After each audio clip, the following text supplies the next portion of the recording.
And welcome in to Sports Talk for You. I am your host, Aaron Bell. I have my co-host Adam Parker and Chris Anderson. Armand Ely could not be with us today. We want to give our condolences to him as his wife passed away due to a tragic heart attack last week. So he is taking time off and dealing with that situation. Our prayers and best wishes go out to him that he makes it through, and his son and her son as well. So we just give our condolences and we're praying for him. So let's get started here. We got big news, of course, out of Dallas with Andy Dalton signing earlier in the week. So Mr. Parker was wanting to get going talking about that. So ramble on, Adam. All right. I like the signing. He's a good backup. Anybody would have liked to have him as a backup. Do I think he's a backup? Yes. But with the little situation Dallas has going on with Mr. Prescott not signing at least 3 offers that the Cowboys have given him.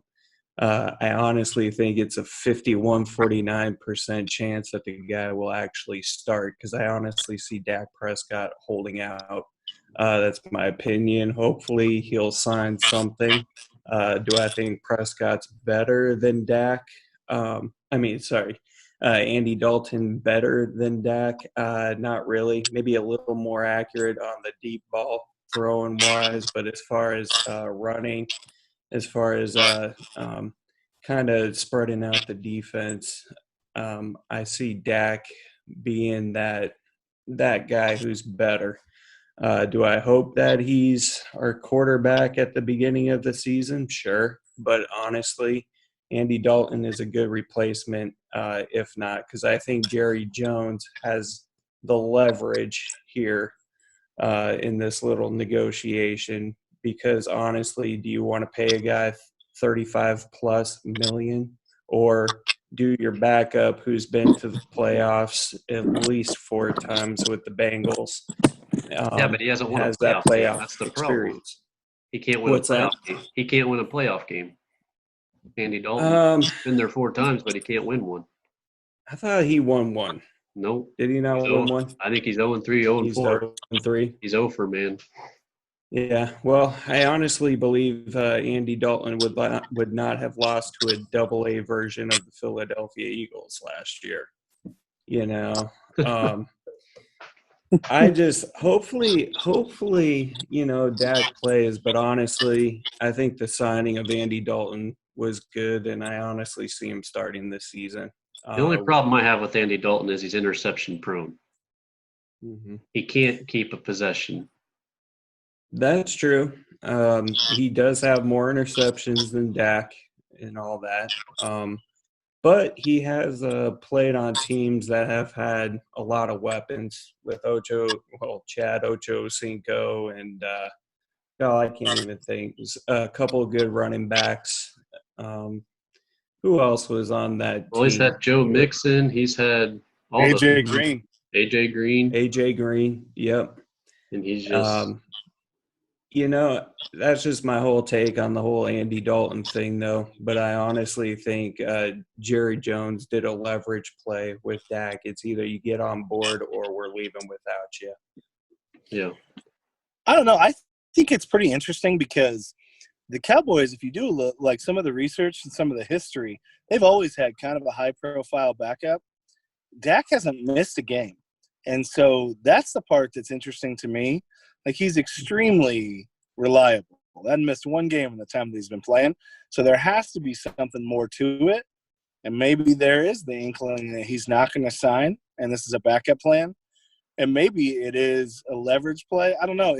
I found it extremely interesting that the number one backup, and you don't see Cam going anywhere, you don't see Flacco, end up going to the Cowboys. And as far as his interception stuff, it's super hard for me to – yeah, he throws interceptions, but it's like situational.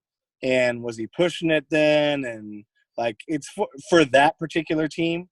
I don't know how on that the way the Cowboys are rostered this year, man, they're going to be something to watch on offense. And I think either one of those guys could step in and be successful. I really feel like you're talking about one game, like a 10-6 versus a 9-7. And so it's an interesting conundrum that they've created down there.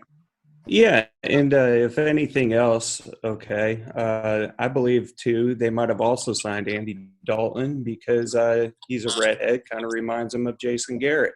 You know, I mean, I just don't know. You and Jason Garrett and Jerry Jones. Man, and Dak Prescott. Now, I want to talk about, I saw a tweet today from RG3 saying that he is tired of getting disrespected. Do you think that's a shout out to the NFL saying that he still believes he can play? I don't know. RG3, I feel like he ended up in the right system when he came out. And then Shanahan, older Shanahan, kind of ran him into the ground that year that he was hurt. I don't really feel like he's ever come back. He kind of has that same argument that Kaepernick has.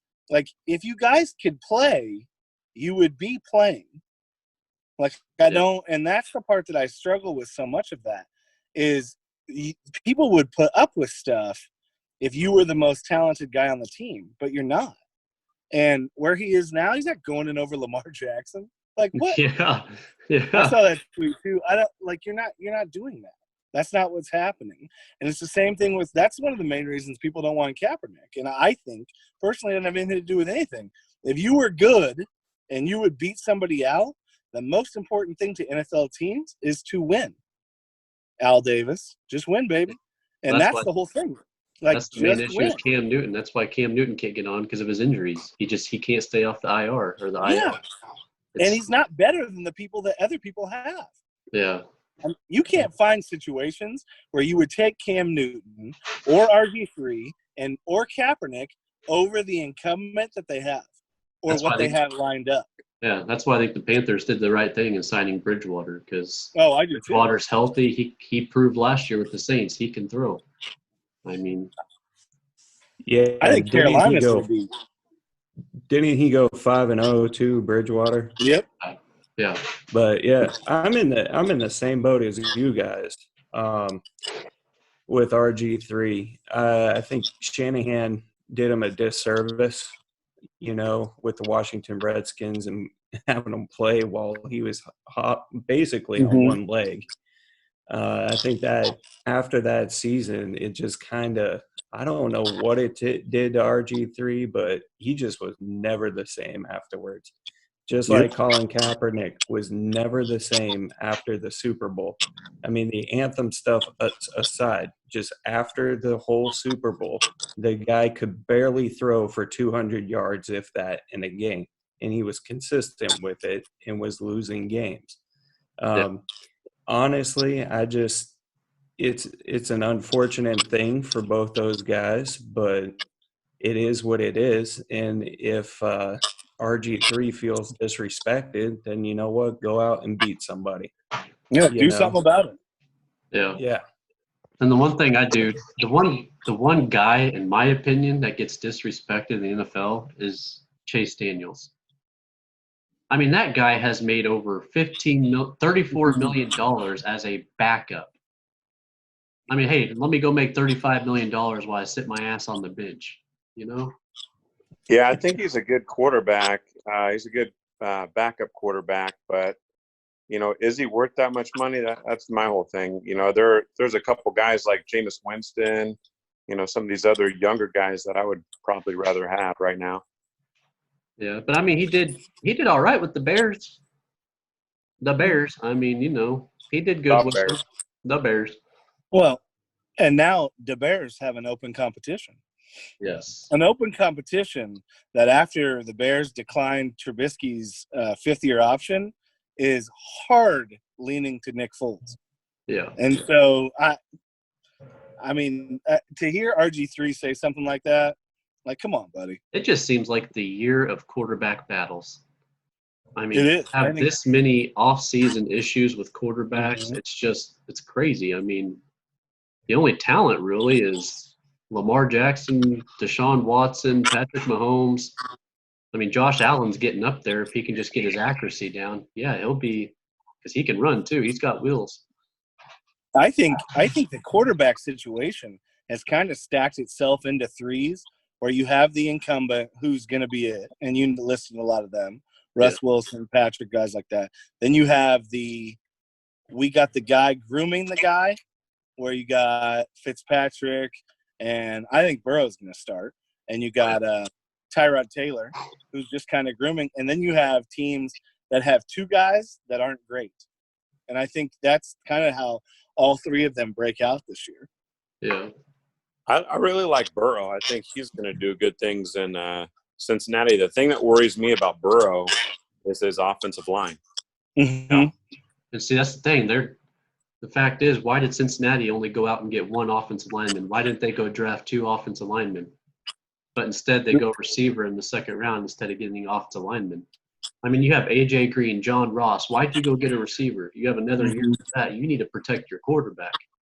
Well, you got Tyler Boyd, don't too. forget about him either. Yeah, Boyd, that's why I just said you got Boyd, and now you got Higgins, you got Mixon. What's crazy for me, and you said, and I agree with you, the offensive line.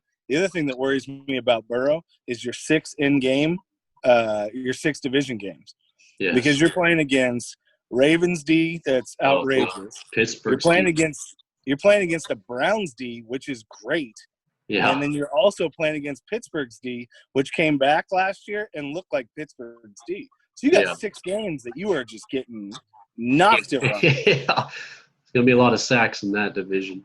Yeah, one thing that Burrow has, and I might be a Burrow fan, but one thing that he has going for him is he's played against these types of competition. Now, not NFL competition. You're right. But he's played against, the Alabamas. He's played against the Oklahomas. He's played against, some really good teams. Clemson, had a really good defense, and he didn't throw an interception in any of those games. Yep. So.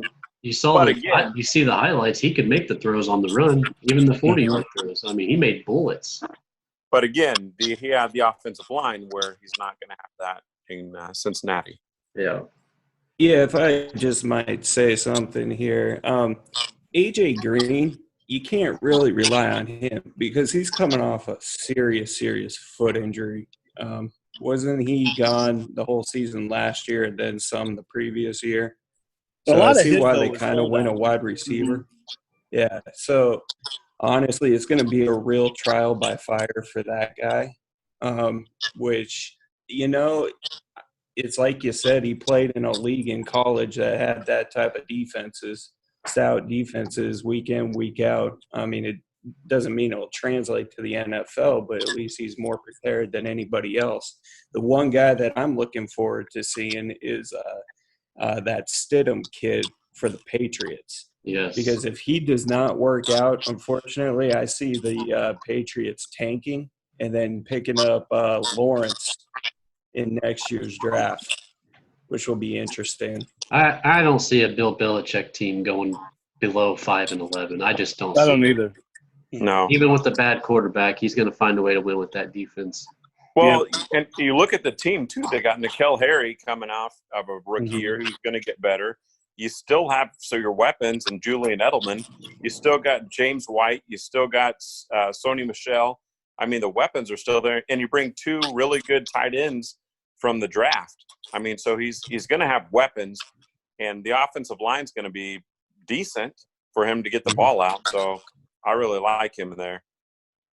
Yeah. Well, and the part about it too with Stidham is, so we've seen what's gone on with Brady, and then the year they had Mass Castle, good, and then what they did with Garoppolo, good, and so you got McDaniels and Belichick.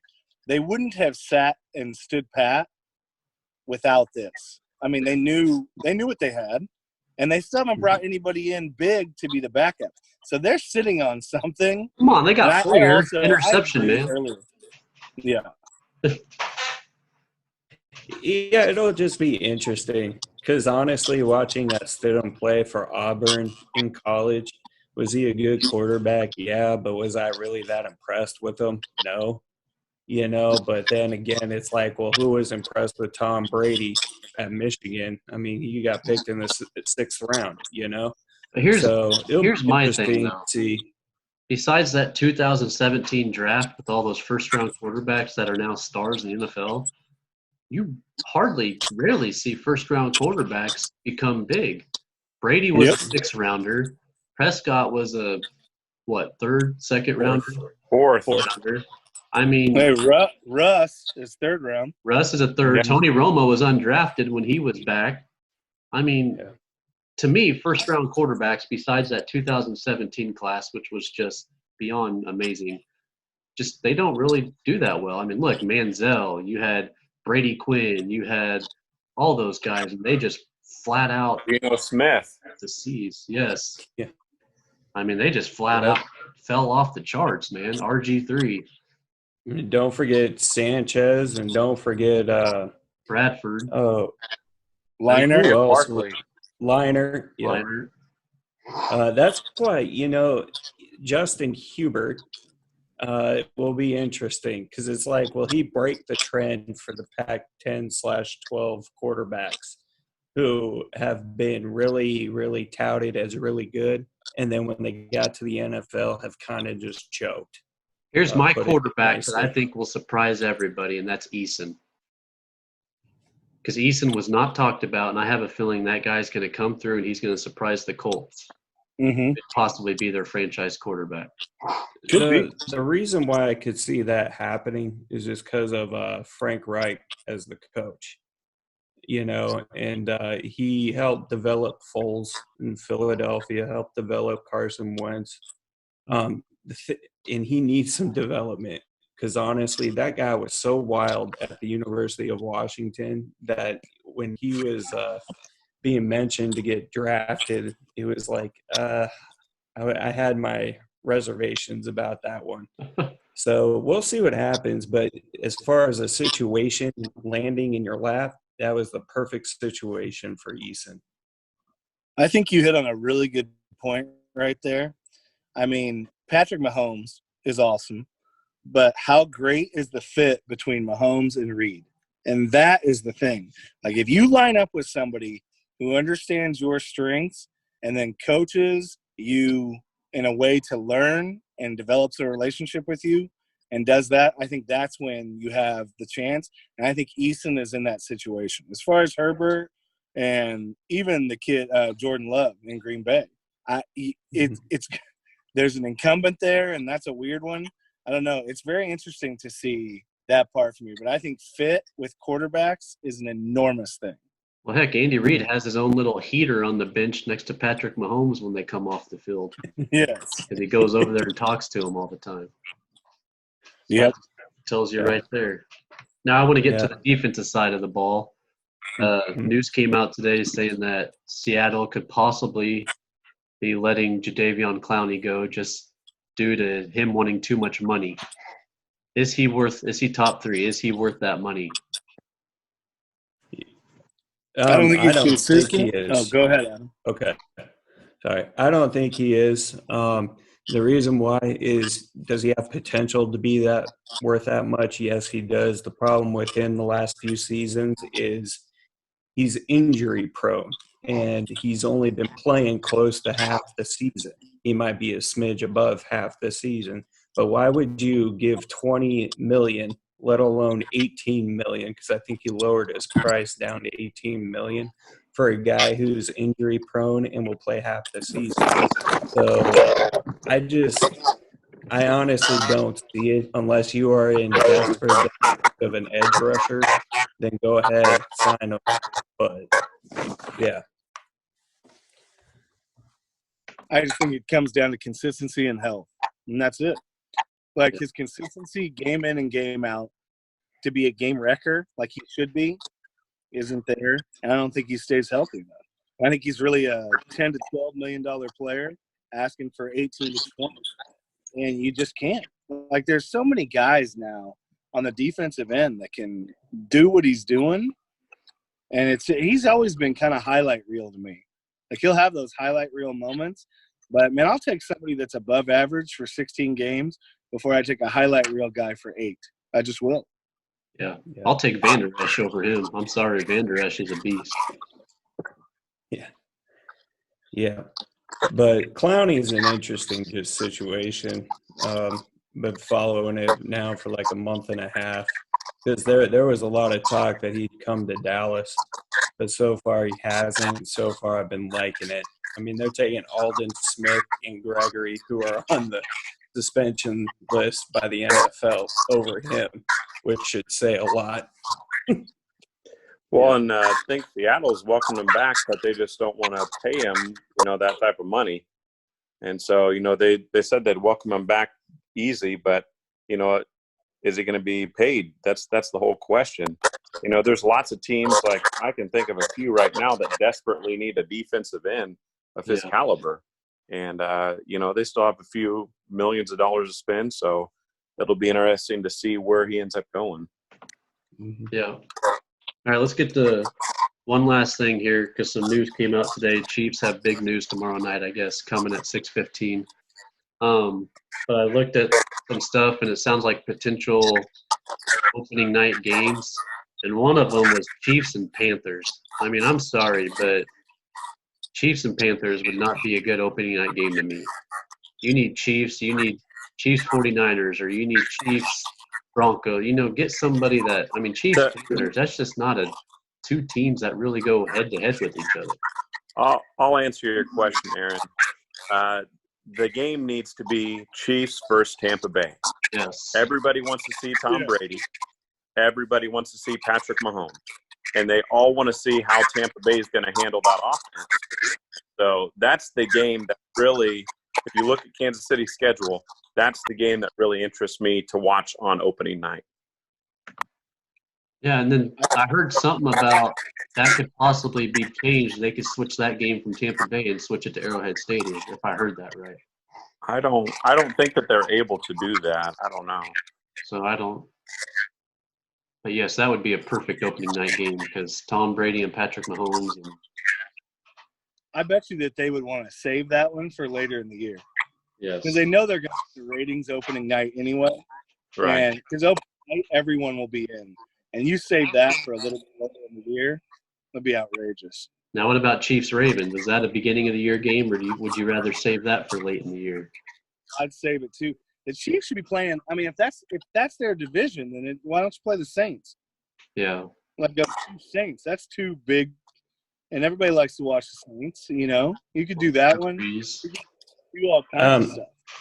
That's another one. If they want to bring up bad teams, I wouldn't mind seeing a Joe Burrow versus Tua matchup probably to start the season off. Yeah, they're not going to do the Bengals and Dolphins opening night. It's going to be the Chiefs most likely. Yeah, I don't think Tua is going to start the year anyway. Yeah, it's going to be Fitzpatrick. I mean, they got to have the magic guy in there, the magic beard. Got to give him some hope. So, all right, well, that's going to wrap it up today. That was a good talk about the NFL. Let's hope that Major League Baseball starts here next month or so. There's been talks about it, so hopefully we can get that and get some news going about that as well. So that's going to wrap it up. Good show, men. And once again, we are sad that Armand couldn't join us today. Hopefully we'll give him a couple weeks and hopefully he'll be back on. But right now he just needs time and space with his wife passing away. So we're praying for him, and we will be back on next week. Thanks, guys. Got nothing but love for you, Armand. Yeah, prayers, brother.